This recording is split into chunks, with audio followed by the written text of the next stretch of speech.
Have you filled in your census? Have you filled in your census? No. No? David? Absolutely. Absolutely. Well done. So Loyal right, servant actually. of the state. Well, this Sunday is National Census Day, when we're all meant to fill in the form and send it off, except for Peter Hitchens, it seems. The government argues the survey is needed to provide valuable information to help them plan for the future and work out where best to spend taxpayers' money. But for the Freedom of Information campaigner Heather Brooke, it's an unnecessary intrusion by the state into our private life.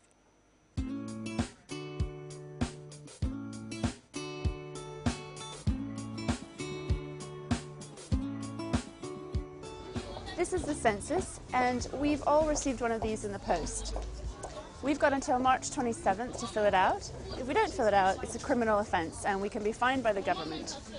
Now, this is not just names and addresses, but you can see it's a really thick document. It's 32 pages, and the problem I have with it is the type of intrusive questions that it asks. Some of these questions are, I just don't see what the government needs to know these things for. So, for example, your ethnic group, whether you're married or in a civil partnership, which is effectively your sexual orientation. And there's even this completely bizarre question about your central heating. And the point is, just because this is meant to be safe in the government doesn't mean it's safe. As soon as they collect it, it can be leaked, it can be sold. So if we really want to be secure about our personal information, then it's better just not to give it at all. One of the main reasons we're told we have to fill out this census is because it's vital for government spending allocation. Now, what evidence there is for this, I've not seen, and no one's presented that yet. The other thing is that the data is about 2 to 3 years old before it becomes usable. Now, any business that relied on old data like that would go bankrupt.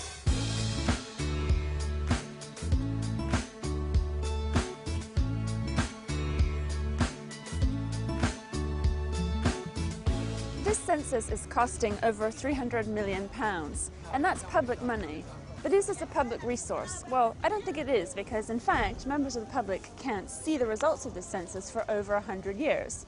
And there are already things that are public resources, like the Electoral Register, and yet MPs have actually voted themselves to be not on the Electoral Register, because they think that's an invasion of their privacy. So why is it that it's one law for MPs who don't want to be on the Electoral Register, and yet for the rest of us, we have to fill in this giant form?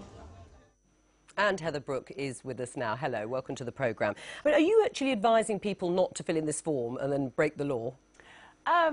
No, I mean, people can do what they want, but I've raised the points that I think are of concern there, which is that it's a huge amount of money. There's no real evidence put forward as to why we need to fill this out, and there's a number of privacy concerns that I think we should all have about the information that's collected, how it's collected, and who can have access to it. Well, in terms of why, I mean, I've got the briefing, so you'd expect them obviously to be setting out the reasons from the Office for National Statistics, and it says, you know, an accurate population count helps the government to calculate the grant it allocates to each local authority.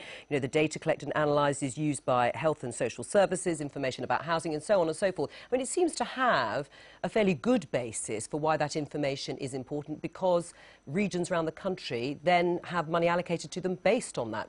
The number of people, well, how poor or how wealthy they are, and so on and so forth. The point I was making there is that the data is already outdated by the time it's collected. It takes about 2 years for all that data to be collated and made useful. And also, there's no accuracy measurement on that census. I mean, people can put whatever they want. You can see that in religion, people have put Jedi warriors. So, you know, how we can have a lot of faith in the accuracy of that information.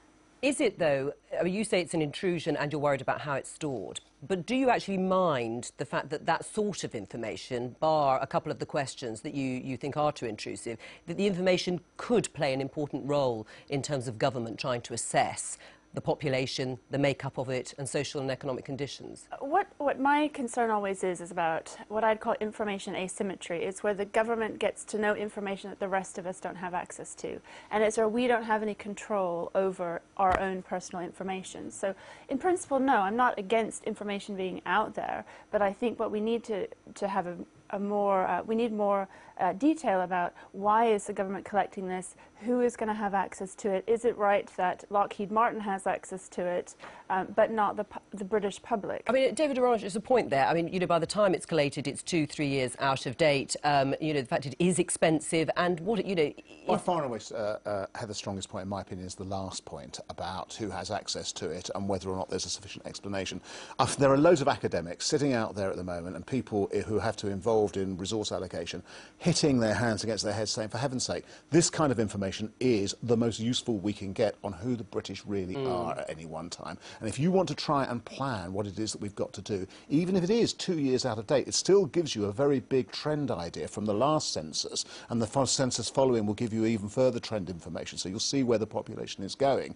And you want people to make decisions on the basis of evidence, not on the basis of their kind of instinct about what's happening in the country. Yes, and I mean, in that sense, I mean, it obviously is providing vital information and being done on such a large scale. It'd be impossible to collate in any other way, wouldn't it, Peter Hitchens? That's if you believe governments are any good at doing anything, which of course they're not. OK, well, if you send the government out to buy you a loaf of bread, it would come, run your army. It would come back 6 weeks later with a stale cake. I take your point, but let's assume that they do provide that level of service, and that's what they're supposed to be doing. Isn't it the best way to collate that information? Well, they should restrict the information to the absolute basic minimum. Right. I really do object to being asked my religion by a stranger. Why? Because it's none of their business, and I also very, very strongly object. But do you object to us knowing? Very strongly object because what the religious beliefs of the British are? I don't want to know what other people's religious beliefs are unless they wish to tell me. No, in general. There was a fine old expression. It's not about people. It's in general. Fallen from use in this country. Do you object to knowing in the days what since the people religious? Like Mr. Aronovich became influential, which was nosy Parker.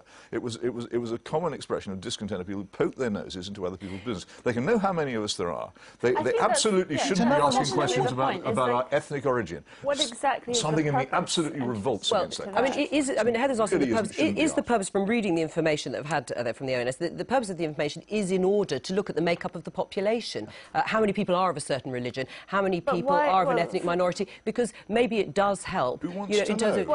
Why is it his business? That is the point. Why does the government need to know this? I can see why they need a population number, but why do they need to know the religion? Why do they need to know the ethnic makeup? I mean, if somebody could provide some evidence as exactly how does that affect spending allocation, I would like to know, because I think, yeah, those issues about religion are personal, and the issues about your sexual orientation are personal. And the problem is that, OK, we may trust the government now, but you never know what's going to happen in the future. And in the history... No one's interested in what you are personally. Nobody cares but I don't what think that's Peter true, is. because What Peter is in terms of religion. What they care about is how many religious people there are. Is how many religious people there are in the country, and of what kind. That all depends on where the information ends up. As soon as government information was computerised, you had no idea where it would end up. People who you might not want to know will find out things about you which you might not. Well, I'm going to have the final word here then on a bit of maybe propaganda from this, saying any personal information that people give us, that's the ONS, is strictly confidential, is protected by the law, will not be disclosed to other government departments or marketing companies. So let's hope that reassures. Never believe anything until it's been officially denied. Thank you, Heather Brooke.